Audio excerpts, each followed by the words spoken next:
Hey, if you're new here, I'm Alexis. I am officially now a D1 athlete. And you're probably hearing a D1 athlete. You've probably been good all your life. Like, you've probably been running since you were 7 years old. Well, you're wrong. I actually started running my sophomore year of high school. Well, I guess I started my freshman year. But we're going to get into that. But like, this is my journey of how I went from not even showing up to practice to ending up being recruited by multiple D1 schools. Okay, so it all started my freshman year. I used to be a swimmer and I was on the varsity swim team, but it was miserable. I had like two friends that we were really close with, and that ended up me feeling isolated. And like, I wasn't bad, I just wasn't like exceptional. Like, I was good. Like, if I stayed on the team, I probably would have scored us some points eventually. But yeah, it just wasn't my cup of tea. That winter, so like, I don't know if you guys are familiar, but like, women's swimming is in the fall, and then that winter season I didn't even know about winter track, so I just relaxed. Like, I was just hanging out and not really hanging out, I was really just going straight home. Who am I kidding? I was not popular. I didn't really have many friends, so like, I'd go home, I'd go to school, talk to my friends at school, come home. One of my friends at school, actually, Bridget, we had science together, and she'd always talk about track and I'd talk about swimming, and we'd have these little debates sometimes. She'd be like, oh, track is so much harder than swimming, and I'd be like, girl, what? Swimming is so hard. You have to use your shoulders, your abs, your arms, your legs. Like, running is just your arms and your abs. Well, actually, at that time, I didn't know it was your abs. So I was like, running is just your legs. Like, what are you talking about? And she was like, no, like, running's so much harder. I was like, girl, bye. And so we've had that conversation a few times. And spring rolls around and she encourages me to try out for track. And so I signed up for track, and I guess I'm kind of like there for the aesthetic. Like, oh, like when I was younger, I've always wanted to do track. And then like COVID hit, so I couldn't do track. But like, it's kind of like a childhood dream. So I'm on the track team, and I showed up to practice the whole season, like a total of 12 times. So I went to like 2, 3 meets, and yeah, it was terrible. It was like a mess. I was in between going to practice for track and going to practice to swimming, and like, there's the thing, like, I was already in a swim club, so I had an obligation. So I couldn't just skip out on swimming and full-time focus on track. So I ended up like falling off with track halfway through the season, and like, I went to 1 or 2 home meets and 1 away meet, which I remember very well because that away meet, I ran the 100-meter dash and the 400-meter run. And that 100 meters, I ran it in a 14.9, hand timed, 14.9. And I was so ecstatic because before I was running like 15 seconds for the 100, and I was like, when am I going to break 15? And I ran 14. I'm like, oh my god, I'm so fast. Like, just put me in the Olympics now. Like, what am I doing here? And my coach, she was so excited for me. She was like, yes. And I was like, yes. So we were just happy. And then the 400 was next.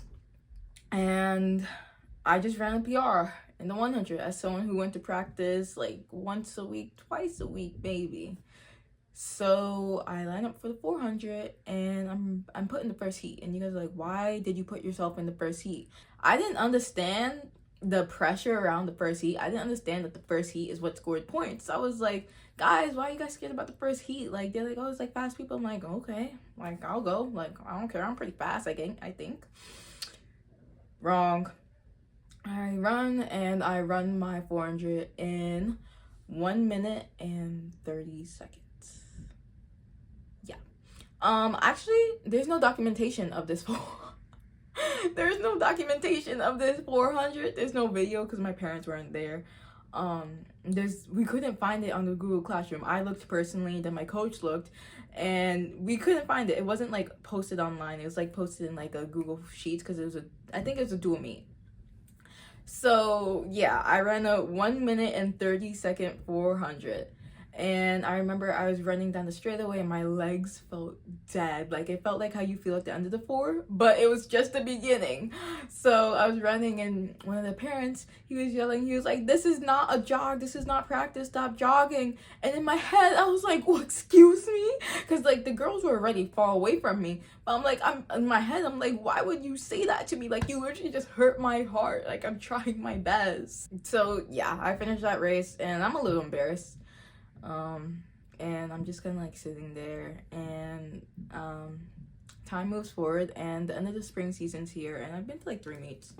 And so there's an award ceremony, and they give out awards for like the most improved runner, the most valuable runner, like the one who scored the most points, and the coach's pick, stuff like that. I wasn't expecting any of them. Like, okay, kind of was. What can I say? I was entitled, but like I wasn't expecting like most valuable or most improved. But like if I got one, I'd been like, yes, like I worked hard for this, you know, like holding it up and everything.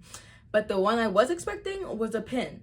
It was a pin showing like that you had a GPA above an 85% while being on sports team. And if you don't know, I can say it because I'm officially the top 10 in my class with a GPA of 100. So, you know, your girl here, she was like, okay, if I'm not getting anything from my athletics, at least I'm getting something for my academics. So, you know what? I sat in the auditorium for 2.5 hours, and I listened to all the winter track announcements and awards giving out. And then we got to outdoor track, and I'm listening for my name as they're calling the academic awards. They're like, name number 1, name number 2. And I'm like, okay. And then they're done, and they're taking the pictures. And I'm still in my seat. And I'm like, okay, where's my award? I don't know what happened. I don't know if the coaches called my name and I didn't hear it. I don't know if they skipped over my name by accident or anything, but I didn't get the award. And I promise you, my GPA was higher than 85. Promise you. So I was hurt. I was like sitting in that thing. I sat there for 2.5 hours. I didn't even get a pin. I didn't even get a pin of like participation pin. So I was pressed. I was really pressed. And I went home that day with my dad in the car, and I was crying. And you're like, Alexis, what is wrong with you? Why are you crying? You should have practiced like 10, 14 times, went to 3 meets, and you expect anything at all? Like, you'd be lucky to have even gotten that pin. Yeah, well, I was entitled, and I didn't get the pin, and I felt like I deserved it. So I was crying, and I was like, how could I not get the pin? Like, my GPA is good. And I was so shy. Like, I was so shy in my younger years in high school. I didn't even go up to the coaches and say, like, hey, like, I'm on the team, and I didn't get the pin. Nothing. I just went home and cried. Actually, I left in the middle of the presentation, because, like, I was like, I'm not getting anything anyways. And I felt bad, because my dad was sitting there waiting, and I got nothing. Shout out to my dad for wasting 2.5 hours of his time. We went home and I'm crying, and he's like, it's okay, just work hard this summer and show them, you're going to show them that they can't forget your name. And I was like, yeah, you know what, you're right. And I've always had this mindset of like hard work and you'll get whatever you want, because of like, if you work hard in school, you get good grades, kind of stuff like that. So that whole summer, I didn't spend it crazy training, because obviously I didn't know what I was doing. I wasn't a runner, and I dropped swimming for cross country. Yeah, so that was a big jump to go from a 100-meter runner to a 5K runner. But I ran a few times, very slow, by the way. I'll probably put a workout or 2 up, because I found some of them, I'm like, wow, like, this is crazy. This was like a hard effort for me, and the effort I was giving in those is not comparable to what I would have to give now to run the same times in the same mileage. But I was really proud of myself whenever I did run. I did some I did some like CrossFit training with my dad with like the ski erg and rower. And I was just like, you know, getting at it, using the sled, pushing it, doing some exercises. My dad, he was proud. He was taking videos. He was taking me to the gym whenever he could. And then sophomore year runs around. And this is when I consider myself officially starting cross country track. It's my first year cross country besides middle school. I wasn't that good in middle school either, but I did it 1 year before COVID. And so I show up at cross country practice every day. I'm going, and I'm not that good. I'm like near the back of the pack. Like, I'm not varsity. I'm JV basically. So I see that, and like, I don't care. Like, I'm not like discouraged for that, but I'm seeing that, and I'm like, you know what? I want to work harder, because I'm not satisfied being at the back. So I work hard every single practice. I put my best effort forth. And that's a lot to say, because I know now, like, that isn't a good approach. Like, if I went out hard every single practice, I would burn out and I would not PR. Like, I'd probably do decent, but I wouldn't PR at my meets. But I was giving every practice my hardest. Warm up, hard. Cool down, I think it was pretty cool, because I was tired by then. Workout, hard. Everything was just hard. Weight training, everything. I was just giving it my best shot for it. And I ended up going from the beginning of the season, like, near the back of the pack, To the end of the season, the last meet we had, finished second on the team. I'm not sure how much I improved my time by, honestly, but I improved it by a lot. So I improved my time by a lot, and winter track comes around, and I'm like, I'm tired of this cross country business. My knees were bothering me, but like it was just like a lot on my body. So I moved down to more of like sprinting territory. So my first indoor track season, I ran the 600, and that was it. I ran the 600, and I ran the 300 once. I ran the 48, and my 600, I ran my first race. I was really nervous, and I won my first race, which gave me a huge confidence boost because just a few seasons ago, I was not winning anything. I was in fact like last. So I won, and I was like really happy, and that helped motivate me to work hard every day. And I improved my 600 time by, I believe it was like 11 seconds in the season. I'm pretty sure I ended the season with a 142. My first indoor season, like completely first. Like I've never ran a 600 before. And I think that's pretty good. Like, yeah, it's not the best. Like, I know this girl's running 134 and 136 and stuff, but like, give me a break. Cut me some slack, okay? I was a swimmer. So, indoor season ends and outdoor season starts, and my coach isn't too sure what to put me in, so he puts me in like the 4, and that's really all I ran. I ran the 4. I didn't do sprinting. I didn't do the 1 or the 2 at all. I just ran the 4. And I'm pretty sure I ran a 64. Oh, I forgot. I was on nationals. I went to nationals in the SMR team. I ran the 4 for my SMR team in indoor Nike nationals. And that was my first like big competition. Like I don't even know how I could forget that. That was my first big competition. But I wanted to do more things like that. So I'm running the 4 and I'm working hard, making sure to keep my 4 time up. And my team qualifies for the 4x4 Penn relays. So yeah, that was super excited. I was able to go there and spend time with them. So that was during outdoor, and it comes to like the end of like state qual season, and my coach randomly puts me in the 800. I'm like, you put me in the 800? Are you serious? I've been running 400s all season long. You put me in the 800? I ran the first 800. I think it was like 220 something. Maybe 230s. I don't think so. I think it's like 220s. That time I was going to get third. And the girl came behind me at the last second and she passed me and I got 4th. And that was counties. So I was like, dang, because like I could have got a medal.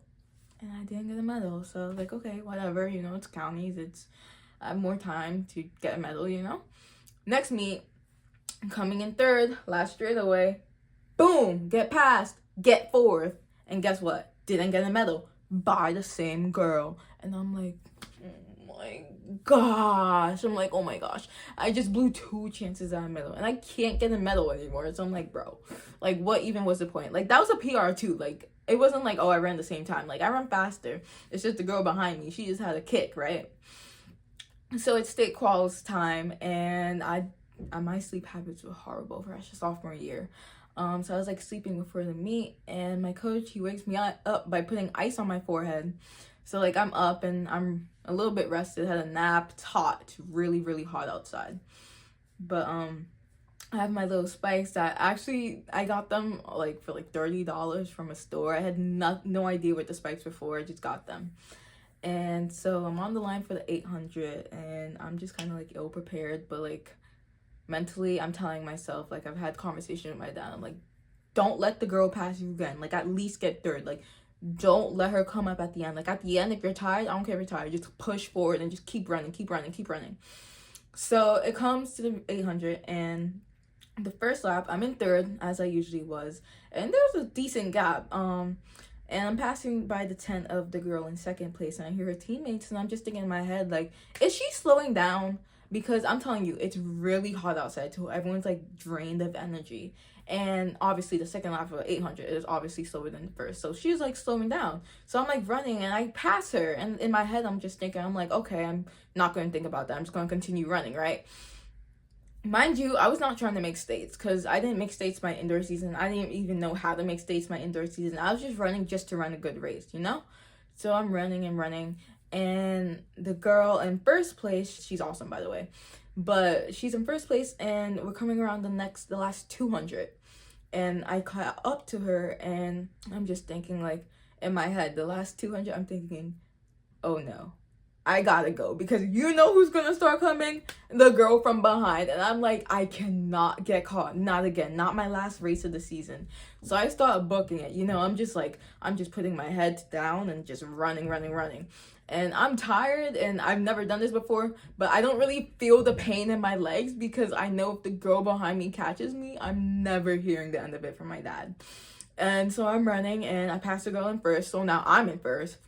And I cross the finish line, and I run a 2:15, which is a 5-second PR, something like that. So I run a 2:15, and I finish, and I don't really understand what I did. It's hot outside. I'm tired. I just ran a 5-second PR without even knowing about splits. You know, like, I wasn't even that educated. And my friend runs up to me, Bridget, she runs up to me, and she's like, "You just made states." And I'm like, "What?" And then there's this lovely picture taken of us, and we were just, like, together, and it was just perfect. It's the perfect picture. I love it so much. And that was like my first time that I saw in myself that I could do good. Like, before state quals, my coach, he was like, "Oh, like, you can make states." And I was like, "Excuse you?" I was like, "What do I have to do to make states?" He was like, "You have to win." I was like, "I've been getting fourth every single race by an incredible margin. What are you talking about?" But I guess he just had like this vision in his head, and it came true. So thank you, coach, for believing in me. So from then on, it was just light work. I was just working. Okay, it wasn't light work, but I was working my butt off all the time. Like, oh, at States I didn't do that well. But like, moving on. Junior season. Oh my goodness, that seems like it was not that long ago. I trained all summer long for cross country, and now I know what I'm actually doing. So I'm doing the long runs, but not too much, because during the summer my knee stops like working. Like I'm like, I want to run, like I want to be good. But my dad, he helped me with cross training. We did a lot of cross training with like the ski-erg, the rower, not the traditional thing that people know now, like the ellipticals and the ski-ergs and the bikes. Like I did the bike, I did the assault bike, but it was a lot of cross training with very minimal running. I'm going to go ahead and make a long story short. I just improved a whole bunch. I made states a few meets. I started getting medals. I started breaking school records. And now it comes to what it is now. I'm in my indoor season. I'm running the 1,000. I have improved my time from last year by 4 whole seconds. I have this breakout race, and I run a 2:53. 2:53. My 800 split was a 2:17.5. I wasn't even running that for 4x8 last year. Last year in 4x8s at Nationals, I ran a 2:19. And now you're telling me I ran a 2:17.5 split in a 1K? Like, what? I was ranked 18 in the nation. I was ranked 18 in the nation, which is,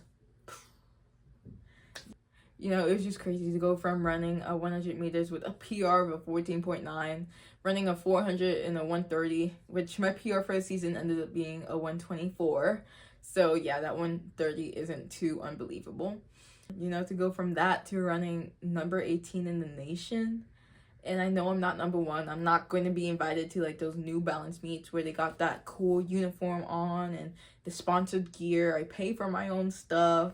I got recruited, and my times were like just hitting their scholarship standards. Like I had to reach out. I wasn't like getting emails from colleges. I wasn't like, "Oh my gosh, you're so awesome," but like it still means a lot to me. Like I improved from nothing to something. And I always try to tell people, like, if I could do it, like literally, I could do it, you could too.